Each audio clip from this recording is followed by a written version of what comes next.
गुरुर्ब्रह्मा गुरुर्विष्णु गुरुर्देवो महेश्वरा गुरुर्साक्षात् परब्रह्म तस्मै श्री गुरुवे नमः।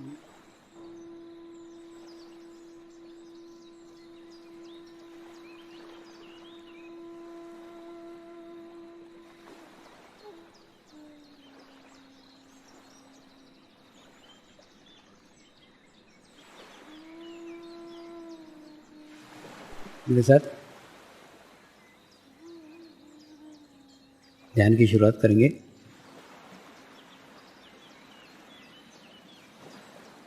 मैं एक पवित्र आत्मा हूँ। मैं एक शुद्ध आत्मा हूँ। मैं एक पवित्र आत्मा हूँ।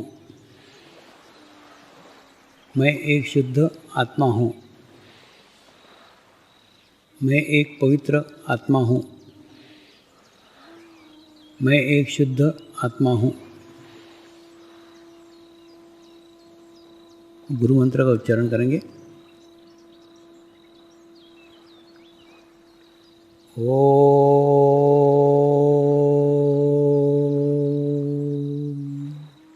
श्री शिवकृपानंद स्वामी नमो नमः। ओम श्री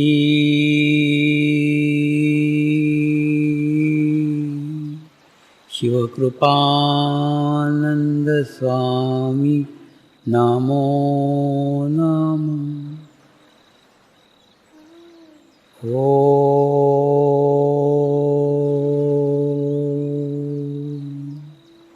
श्री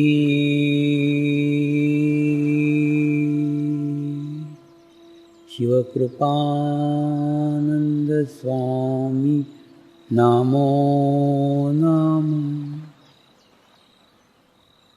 ओम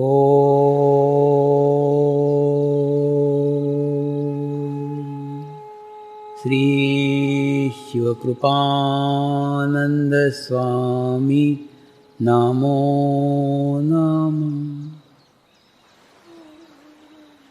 ओम श्री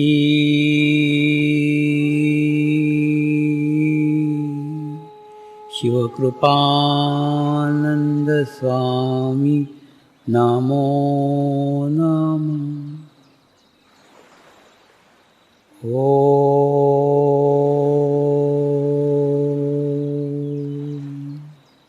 श्री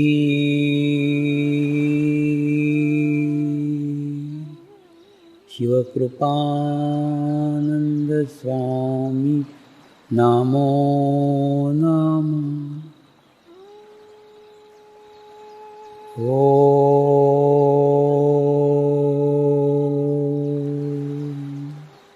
श्री शिवकृपानंद स्वामी नमो नमः। ओम श्री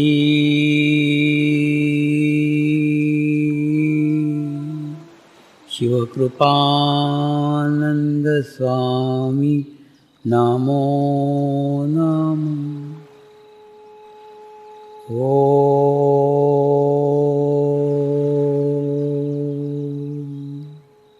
श्री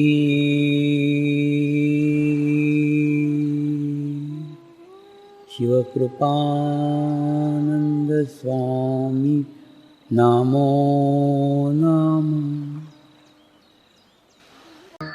आए हुए सभी पुण्य आत्माओं को मेरा नमस्कार।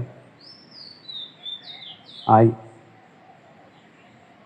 बुद्ध पूर्णिमा के पावन पर्व पर हम सभी लोग यहाँ एकत्रित हुए हैं। तो आज बुद्ध पूर्णिमा पे गौतम बुद्ध के ही जीवन की एक कहानी से कार्यक्रम का शुभारंभ करते हैं। गौतम बुद्ध के जीवन में बहुत सारी घटनाएं हुई है। उसमें की एक महत्वपूर्ण घटना है, गौतम बुद्ध एक शहर के बाहर एक पेड़ के नीचे ध्यानस्थ अवस्था में बैठते थे और पास में ही उनकी छोटी सी एक कुटिया थी। और उस स्थिति में जब वो वहाँ बैठते थे तो शहर से कई सत्य प्रेमी, कई जिज्ञासु लोग जाकर उनको मिलते थे, अपने प्रश्नों के समाधान प्राप्त करते थे। ऐसे ही एक दिन एक व्यक्ति सुबह सुबह उनके पास गया और उनको सीधा प्रश्न पूछा, क्या परमात्मा है? उन्होंने उत्तर दिया, हाँ परमात्मा है। वो व्यक्ति चला गया। दोपहर को फिर एक व्यक्ति आया, फिर उन्होंने वही प्रश्न उनसे पूछा। उन्होंने उसको उत्तर दिया कि परमात्मा नहीं है। और बिल्कुल सेम वही का वही प्रश्न लेकर के शाम को एक व्यक्ति आया, उनको पूछा, क्या परमात्मा है? उन्होंने उसका कोई भी उत्तर नहीं दिया, आंखें बंद कर ली और ध्यान की अवस्था में चले गए। थोड़ी देर के लिए वो व्यक्ति भी ध्यान की स्थिति में चला गया और थोड़ी देर बाद वो उठा, उसने गौतम बुद्ध को नमस्कार किया और चला गया। ये तीनों घटनाएं, उनका एक शिष्य था आनंद, जो सदैव उनके साथ रहता था, उसने तीनों घटनाएं देखी। वो एक भ्रम की स्थिति में पड़ गया कि वास्तव में क्या है। किसी को बोलते हैं परमात्मा है, किसी को बोलते हैं परमात्मा नहीं है, और किसी को कुछ भी नहीं बोलते। तो उसके मन में खूब जिज्ञासा हुई, इतनी जिज्ञासा हुई कि वो रात भर ठीक से सो नहीं पाया। और दूसरे दिन सवेरे उठ करके उन्होंने सीधे उनको प्रश्न पूछा, कल रात भर मैं सो नहीं पाया, आप किसी को बोलते हैं परमात्मा है, किसी को बोलते हैं परमात्मा नहीं है, और किसी को कुछ भी नहीं बोलते, तो वास्तव में सही उत्तर क्या है? गौतम बुद्ध ने उत्तर दिया, पहली बात तो दूसरे की बातें सुनना नहीं चाहिए, एक। दूसरा, तुझे लगता है कि मैंने अलग अलग उत्तर दिए, मैंने बिल्कुल अलग अलग उत्तर नहीं दिए, मैंने सबको एक ही उत्तर दिया।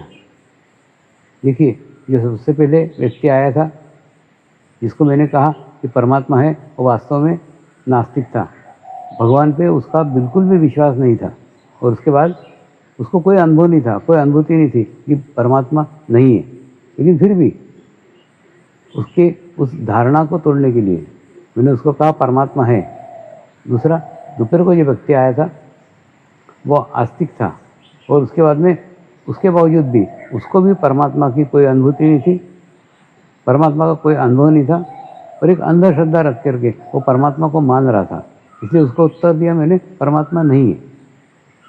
और तीसरा, जो व्यक्ति आया था वो ना तो आस्तिक था, ना वो नास्तिक था, वो ना जिज्ञासु था। वो जानना चाहता था सत्य क्या है, क्या परमात्मा है, क्या परमेश्वर है? तो कुछ नहीं, मैंने उसको कहा परमेश्वर अपने ही भीतर है, परमात्मा अपने ही भीतर है, आप भीतर की ओर चले जाओ, आपको परमात्मा की अनुभूति हो जाएगी। सही बात है। आज हजारों सालों से लोग परमात्मा परमात्मा परमात्मा कह रहे हैं, लेकिन क्या वास्तव में परमात्मा बाहर है, जो उसको बाहर खोज रहे हैं? देखिए, कई लोग भगवान को खोजने के लिए अनेक प्रयास करते हैं, अनेक प्रयत्न करते हैं, लेकिन मुझे जो मेरे जीवन में अनुभव आए, वो अनुभव ये कहते हैं कि शरीर के प्रयत्न से, शरीर के प्रयास से कभी भी परमात्मा नहीं मिलता। जैसे बचपन से ही मेरी परमात्मा की खोज प्रारंभ थी, परमात्मा को ढूंढना प्रारंभ था, लेकिन उसके बावजूद भी मुझे कभी भी प्रयासों से परमात्मा नहीं मिला। किसी ने बोला यज्ञ करो तो परमात्मा मिल जाता है, तो यज्ञ किया तो भी परमात्मा नहीं मिला। किसी ने बोला पूजा करो, पूजा करने से परमात्मा मिल जाता है, तो मैंने पूजा की, घंटों पूजा की, तो भी परमात्मा नहीं मिला। किसी ने बोला इतना इतना जाप करो, जाप करने के बाद में परमात्मा मिलता है, तो मैंने हजारों लाखों बार जाप किया, लेकिन उसके बावजूद भी परमात्मा नहीं मिला।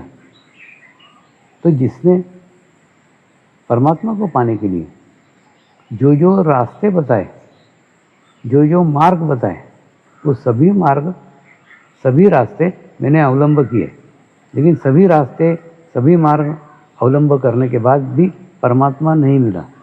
यानी कहीं पे भी कोई शांति, कोई अनुभव ऐसा नहीं आया कि मुझे परमात्मा प्राप्त हो गया। लेकिन जब मनुष्य के प्रयत्न असफल हो जाते हैं तो मनुष्य का अहंकार टूट जाता है, और उसके बाद में ये मैं नहीं कर सकता, ये मुझसे नहीं हो सकता, ये अनुभव आने लग जाता है। ऐसा जब अनुभव आता है तब मनुष्य उस अज्ञात शक्ति के शरण में जाते हैं जिसको परमात्मा कहते हैं। फिर प्रार्थना का उदय होता है।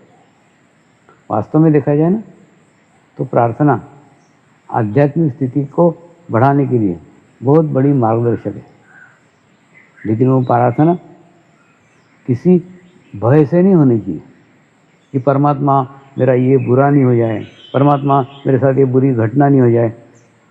ऐसे भय से की गई प्रार्थना सही प्रार्थना नहीं है, क्योंकि भय का संबंध आपके शरीर के साथ है। तो जबकि प्रार्थना का संबंध आपके शरीर के साथ है ही नहीं। दूसरा, किसी लालच में कुछ मिलना चाहिए, कुछ पाना चाहिए, इस भाव के साथ भी कभी कोई प्रार्थना नहीं करनी चाहिए। क्यों? क्योंकि पाना, मिलना चाहिए, ये सब भाव शरीर का है, तो शरीर के भाव के ऊपर प्रार्थना नहीं की जाती है। प्रार्थना की जाती है आत्मा के भाव के ऊपर। तो पूर्ण आत्मा के भाव से मुझे लगता है जीवन में एक ही प्रार्थना करना चाहिए। एक ही प्रार्थना के लिए हमें शब्द इस्तेमाल करना चाहिए, वो है हे परमात्मा, मुझे आत्म साक्षात्कार करा दो। हे परमात्मा, मुझे आत्म अनुभूति करा दो। हे परमात्मा, मुझे आत्म समाधान प्रदान करो। ये सब शब्द एक ही जगह, एक ही ओर, एक ही दिशा में आपको ले जाएंगे। आपको ऐसे माध्यम की ओर लेके जाएंगे जो माध्यम आपको अनुभूति करा सकता है। मेरे भी जीवन में जब सारे प्रयत्न असफल हो गए, तब यही प्रार्थना करना चालू की, यही प्रेयर करना चालू की कि मेरे जीवन में परमात्मा का वो रूप, परमात्मा का वो माध्यम कब आएगा? जब मुझे परमात्मा की प्राप्ति होगी, जब मुझे परमात्मा का समाधान प्राप्त होगा। नदी के किनारे कलकत्ते में बैठता था, और नदी के किनारे बैठ करके सदैव उस पानी को देख करके प्रार्थना करता था, ये पानी कभी न कभी किसी न किसी जगह जाके समुद्र को मिलेगा, यानी इस नदी का रूप समाप्त हो जाएगा, इसे नया रूप मिलेगा, इसे विशाल रूप मिलेगा। वहाँ जाकर के ये नदी नहीं कहलाएगी, ये नदी वहाँ जाकर के एक समुद्र बन जाएगी, समुद्र कहलाएगी। तो मैं भी चाहता हूँ मेरे भी जीवन में वो समय, वह स्थान, आए जब मेरा अस्तित्व शून्य हो जाए, मैं भी परमात्मा मय हो जाऊँ, मैं भी परमेश्वर मय हो जाऊँ, ऐसी बार बार प्रार्थना करता था। इस प्रार्थनाओं के कारण ही मेरे जीवन में मेरे गुरु शिव बाबा का आगमन हुआ और नेपाल में हिमालय में उन्होंने बुला करके अपनी गुफा में मुझे आत्म साक्षात्कार कराया, मुझे आत्म अनुभूति कराई। उन्होंने कहा, पिछले 40 सालों से मैं तेरा यहाँ इंतज़ार कर रहा हूँ।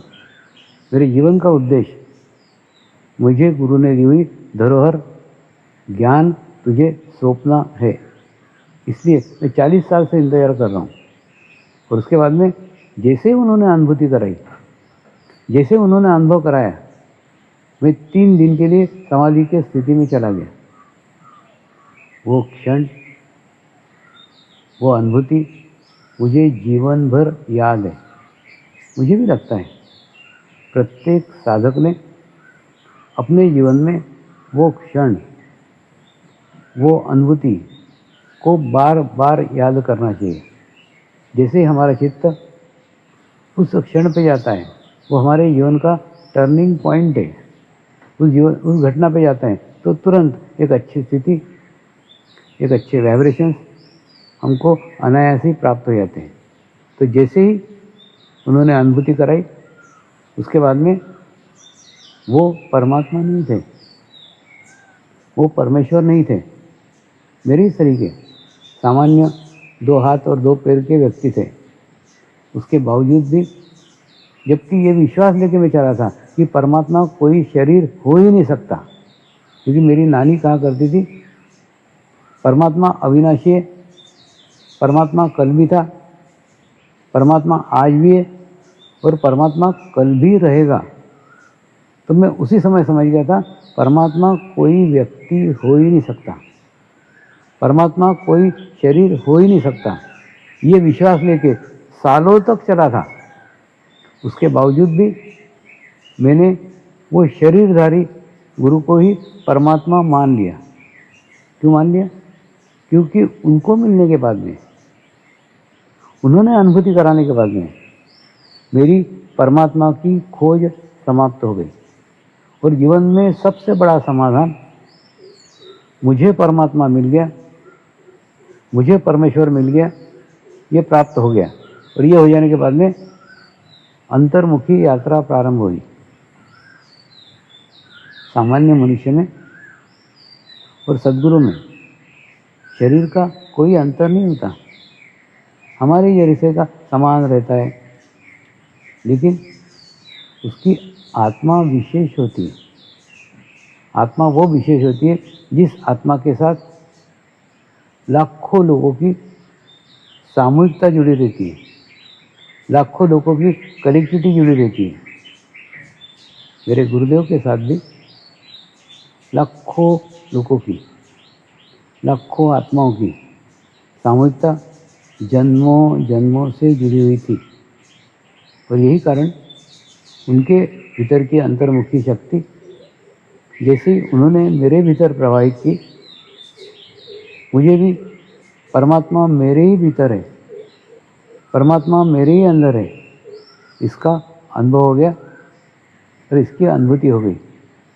और एक जीवंत व्यक्ति को परमात्मा मानकर, एक जीवंत व्यक्ति को परमेश्वर मानकर सारी आध्यात्मिक प्रगति हो पाई है। मनुष्य के जीवन का संपूर्ण समाधान एक ही है, वो है मुझे परमात्मा मिल गया, मुझे परमेश्वर मिल गया। ये समाधान आपके जीवन में जब तक नहीं आता, तब तक आपकी सारी खोज, आपकी सारी भटकन बाहर की ओर चलती ही रहेगी और जीवन भर आप परमेश्वर को बाहर खोजते ही रहेंगे। लेकिन जिस दिन आपको अनुभूति हो जाए, जिस दिन आपको अनुभव हो जाए कि परमेश्वर आपके भीतर है, परमेश्वर आपके अंदर है, तो आपकी अंतर्मुखी यात्रा प्रारंभ हो जाएगी। और अंतर्मुखी यात्रा प्रारंभ होने के बाद में परमेश्वर आपके ही भीतर है, परमेश्वर आपके ही अंदर है, इसकी अनुभूति होगी। अंतर्मुखी होकर के परमात्मा को अनुभव किया जा सकता है। अंतर्मुखी होकर के परमात्मा को प्राप्त किया जा सकता है। लेकिन यह आसान है, लेकिन आसान नहीं भी है। कैसे? मैं आपको एक उदाहरण से समझाता हूँ।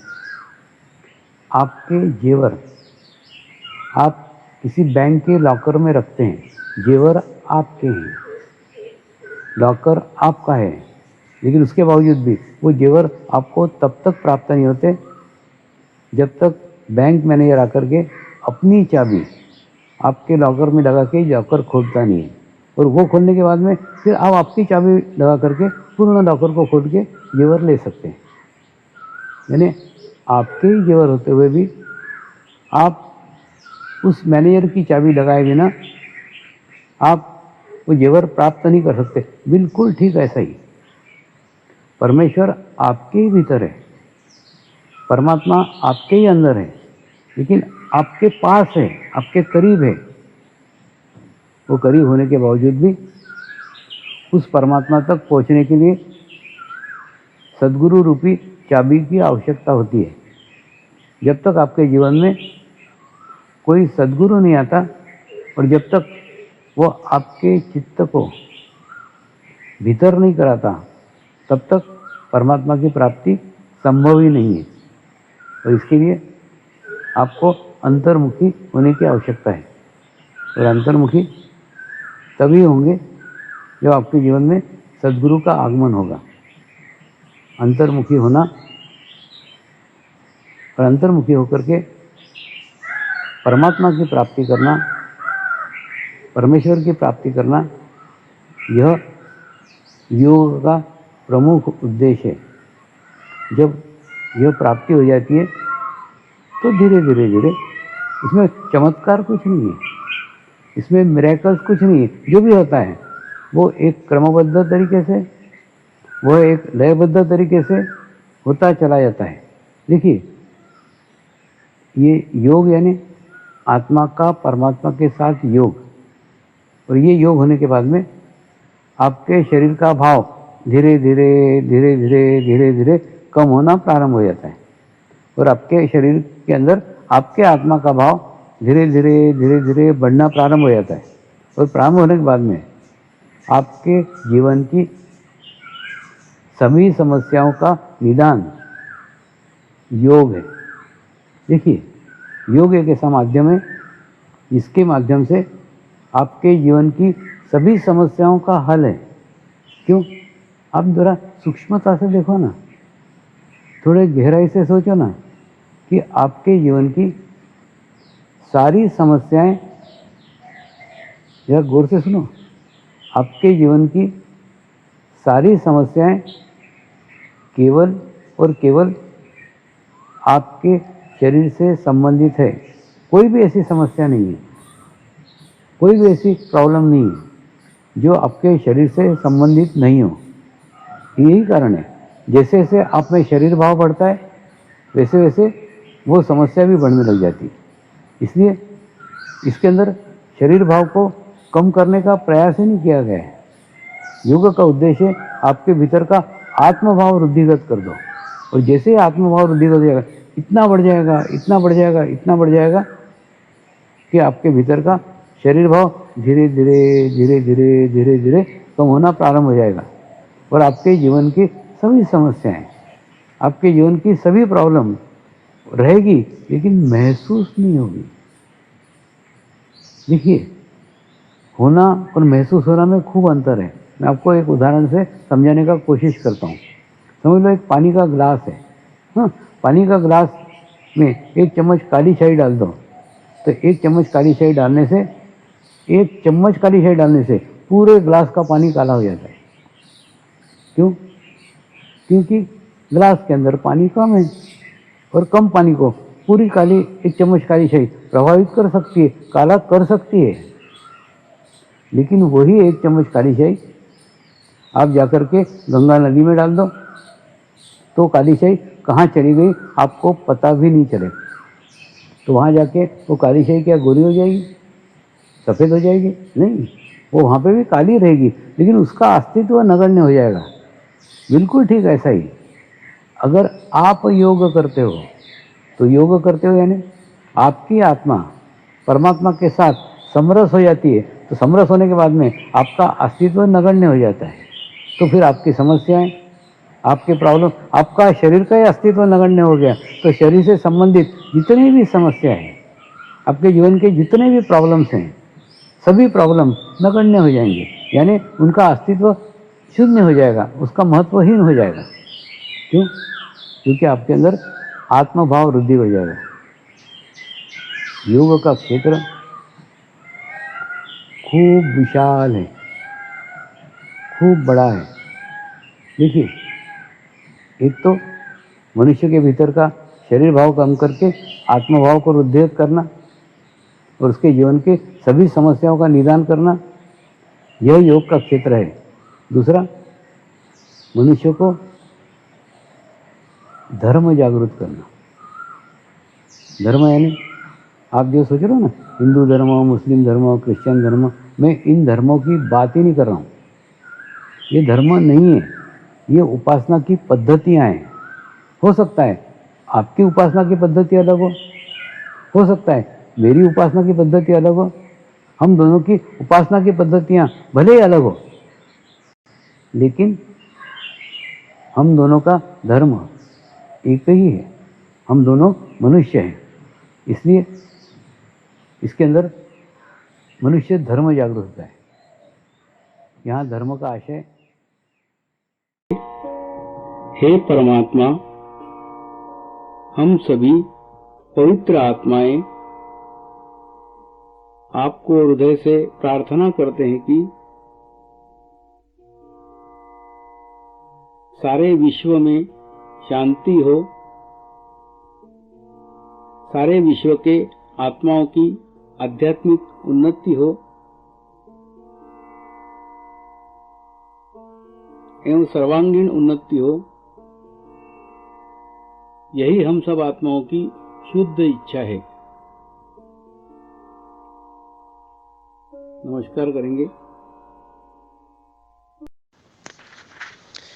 हे परमात्मा, हम सभी पवित्र आत्माएं आपको हृदय से प्रार्थना करते हैं कि हमारे सद्गुरु श्री शिव कृपानंद स्वामी जी का स्वास्थ्य सदैव अच्छा रहे, उनकी आयु दीर्घ हो। यही हम सब आत्माओं की शुद्ध प्रार्थना है, शुद्ध प्रार्थना है, शुद्ध प्रार्थना है।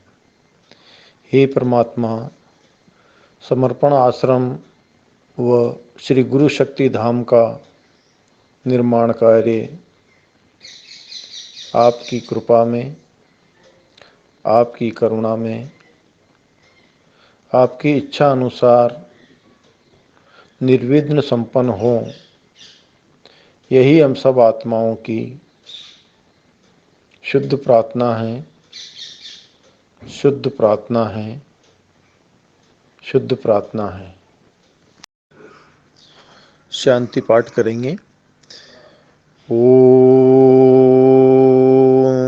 ध्यो शांति अंतरिक्ष गुम शांति पृथ्वी शांति रापः शांति औषधयः शांति वनस्पतयः शांति विश्वे देवाः शांति ब्रह्म शांति सर्वगं शांति शांति एव शांति सामा शांति एधि ओम शांति। शांति शांति शांति सर्व इष्टसु शांति भवतु।